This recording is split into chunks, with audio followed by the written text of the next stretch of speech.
नमस्ते सभी को। मैं डॉक्टर मनीष ग्रोवर, जिज्ञासा राष्ट्रीय कार्यकारिणी सदस्य। आज हमारे साथ में माननीय यज्ञवल्क्य शुक्ल जी, राष्ट्रीय महासचिव, अखिल भारतीय विद्यार्थी परिषद। आपका जिज्ञासा के अंतर्राष्ट्रीय कॉन्फ्रेंस में हार्दिक स्वागत है। बहुत बहुत धन्यवाद सभी ऑर्गेनाइजर को। और जिस प्रकार से आपके नासिक के अंदर में कॉन्फ्रेंस पूर्ण हुआ है, मुझे लगता है कि देश के आयुष के छात्रों के लिए बहुत बड़ा मैसेज भी है और एक बहुत बड़ा उम्मीद का किरण बन करके नासिक का ये आयोजन साबित हो, ऐसी शुभेच्छा भी है। जी धन्यवाद भाई साहब।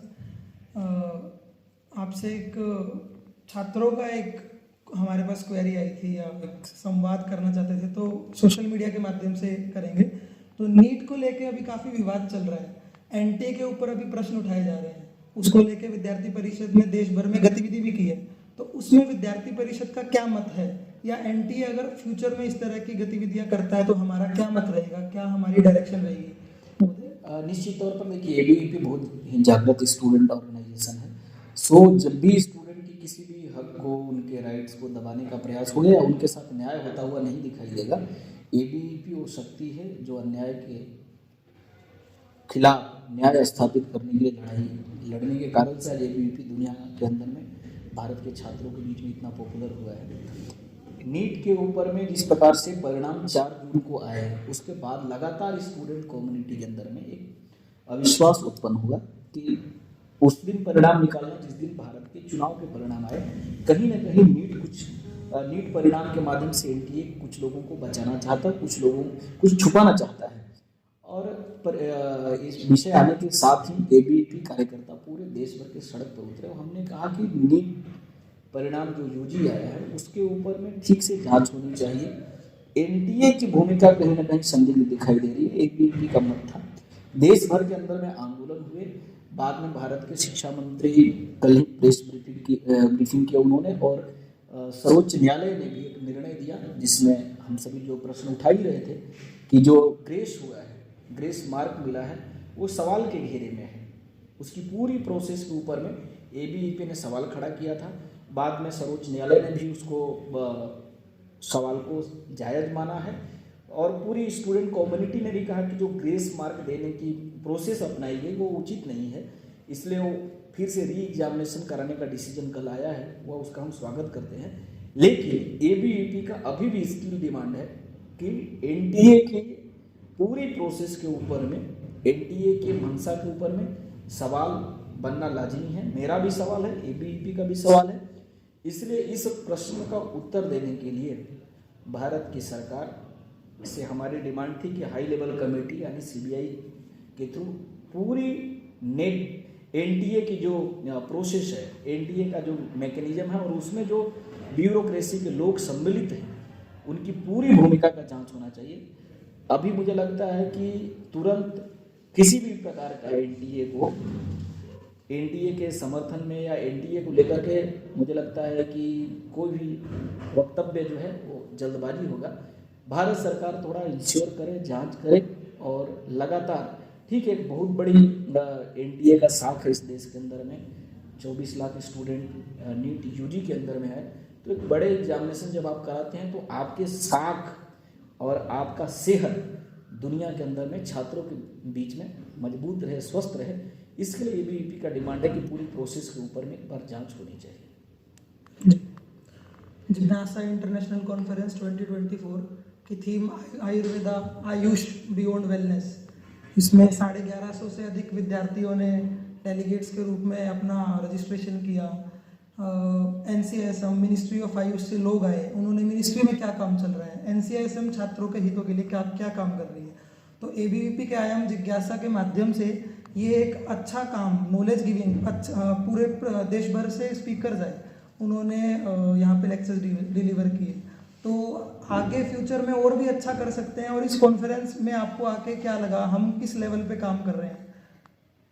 देखिए, जिस प्रकार से जिज्ञासा आज पूरे देश के आयुष के अंदर में जो परंपरागत और वैधानिक पद्धति है देश की, चाहे आयुर्वेदा हो, सिद्धा हो, योगा हो, यूनानी हो, होम्योपैथ हो, इनके सभी छात्रों के साथ एक सहज स्वाभाविक संवाद करते हुए दुनिया के अंदर में कैसे हेल्थ और वेलनेस को लेकर के ये प्राचीन और आदिकाल से चली आ रही पद्धति के प्रति उसके विकास और उसका प्रचार और प्रसार ठीक से हो, और आयुष के माध्यम से और खास करके आयुर्वेदा पद्धति के माध्यम से आज दुनिया के अंदर में एक विश्वास भी बढ़ा है। और भारत के अंदर में भी आप देखेंगे कि आयुर्वेदा के आधार पर ऑर्गेनिक जीवन प्रैक्टिस की परंपरा बढ़ी है, उसमें बहुत बड़ा क्रेडिट जिज्ञासा को जाता है। और जिज्ञासा के इस इंटरनेशनल कॉन्फ्रेंस जो भी नासिक में पूर्ण हो रहा है, तो निश्चित तौर पर कुछ जो सवाल खड़े हुए हैं कि कैसे, हम सबको मालूम है कि आयुर्वेदा के अंदर में 82 टाइप्स सर्जरी की बात है, फादर ऑफ सर्जरी के बारे में बोलेंगे तो सुश्रुत के बारे में चर्चा होती है, लेकिन आज एक लिमिट तक ही सर्जरी का प्रोविजन आयुष के अंदर में किया गया है। मुझे लगता है कि भारत की सरकार को और संबंधित मंत्रालय को भी इस पर विचार करना चाहिए कि सर्जरी भारत का पेटेंट है। सर्जरी के अंदर में कई प्रकार के सर्जरी के बारे में व्यापक रूप से एक लंबे समय तक भारत के अंदर में प्रैक्टिस होता था, लेकिन वो सर्जरी आज सभी प्रकार का मेजर सर्जरी से आयुष के छात्र वंचित रह जा रहे हैं। इसलिए एबीवीपी का जो कॉन्फ्रेंस है जिज्ञासा के माध्यम से कि कैसे एक देश के अंदर में हेल्थ और वेलनेस को लेकर के यूथ को ठीक से खड़ा किया जाए, और उसमें भारतीय पद्धति इसलिए जरूरी है कि आज जब आयुष की बात करेंगे तो सिर्फ व्यक्ति के स्वास्थ्य के बारे में चर्चा नहीं होती है, जीव जगत है, पर्यावरण है, एनिमल्स हैं, सभी लोगों का, यानी पूरी जो पारिस्थितिक तंत्र इकोसिस्टम जो नेचर का है उसको बैलेंस करके उसको ठीक करने की कोई पद्धति है तो भारतीय पद्धति है, आयुर्वेदा पद्धति है, आयुष पद्धति है।